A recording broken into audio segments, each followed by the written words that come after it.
Halo, selamat siang kawan-kawan seperjuangan. Ini kita sekarang berada di daerah Kabupaten Goa dan kita akan melintasi salah satu jembatan yang ya bisa dibilang juga ini salah satu ikon di daerah Kabupaten Goa ini, di tanah bersejarah ya istilahnya. Kalau Goa itu dikenal dengan Goa bersejarah. Nah, ini kita mau melintas di daerah sini, di daerah Jembatan Kembar Goa. Ini jembatan ini sudah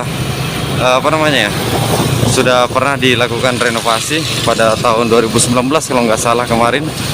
Ini kondisinya dari jembatan kembar ini. Ini keren.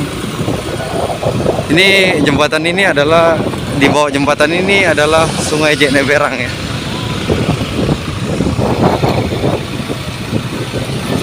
Keren lah.